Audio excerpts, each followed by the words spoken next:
Təsəvvür edin, artıq ChatGPT səviyyəsində süni intellekt heç bir əlavə proqram yüklənilmədən birbaşa WhatsApp-da şəkil çəkir, lazımdırsa mətn yazır, sənədləri analiz edir, sadəcə mesaj yazırsınız və o sizin üçün bütün bunları edir. Gəlin görək bu necə işləyir və niyə bu texnologiya 25-ci ildə ən böyük yeniliklərdən biri ola bilər. Bura Texnobrodur, mənim adım Valid Fərmanoğlu.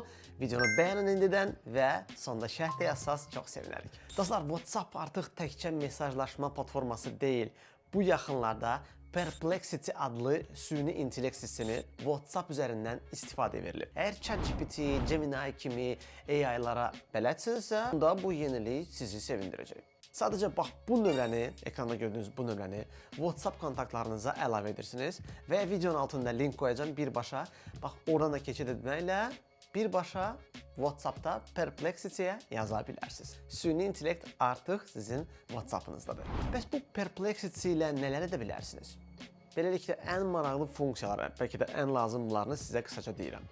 Məsələn, istənilən suala cavablandırmaq, bu birbaşa ağlınıza gələn. Google axtarışı kimi, amma Google-da sizə linklər verəcək, siz yenə də o sayt, bu sayt gəzirsiniz, burada birbaşa cavab alırsınız. Mətn yazır, istər e-mail lazımdırsa e-mail yazacaq, status lazımdırsa, çətinlik çəkirsinizsə status yazır sizin üçün, esse və s.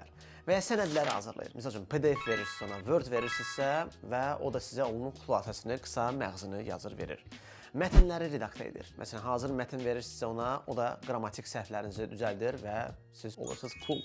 Kitab, məqalə verirsinizsə ona, xülasəsini verir. Şəkil çəkə bilir. Məsələn, mesajla şəkil istədiyinizi yazırsınız, nə istəyirsiniz, o da sizə onun hazırını verir. Misal üçün, heç nəyə reklam etməyən saf bloger. Misal üçün. Və ən gözəl tərəfi də odur ki, bu xidmət üçün heç bir əlavə tətbiq yükləməyə ehtiyac yoxdur. Ayrıca ChatGPT və digərləri kimi heç bir qeydiyyatdan keçmək lazım deyil.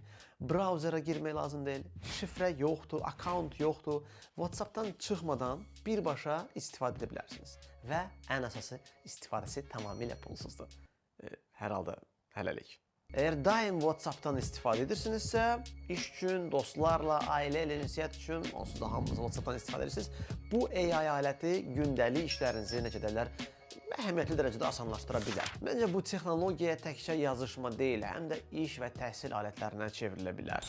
Məsələn, tələbələr üçün lazım ola bilər, nəsə bir material hazırlamaq lazımdır. Tez bazar şəkildə bu sizin üçün köməklidir. Müəllimə lazımdır nəyisə planını hazırlamaq, sahibkar üçün nə bilim e-mail yazmaq lazımdır. Artıq düşünmək lazım deyil, o sizin üçün edir. Sadəcə bir mesajını göndərirsiniz, nə istəyirsiniz, o da sizə hazır verir. Amma hər halda yenə də nə edirsiniz, tələbəsiz, müəllimsiz, sahibkarsız, unutmayın ki, bu texnologiya hələ inkişaf edir. Tam olaraq onun sizə verdiyi məlumatı, hazırladığı mətni, nəyisə gözü yumulu istifadə etmək hələ ki olmaz. Mütləq nəzərdən keçirin və hələ də yoxlayın onu yenə də. Belə dostlar, əgər bu cür AI, süni intellekt yenilikləri sizə maraqlıdırsa, onda videonu bəyənib və kanala mütləq abunə olun. Şərlərdə isə yazın, bu Perplexity süni intellektini siz yoxladınız, yoxsa yox və ən çox hansı funksiyalardan istifadə edəcəksiniz WhatsApp daxilindəki süni intellektdən. Biz isə növbəti videoda görüşəcəyik. Hələlik.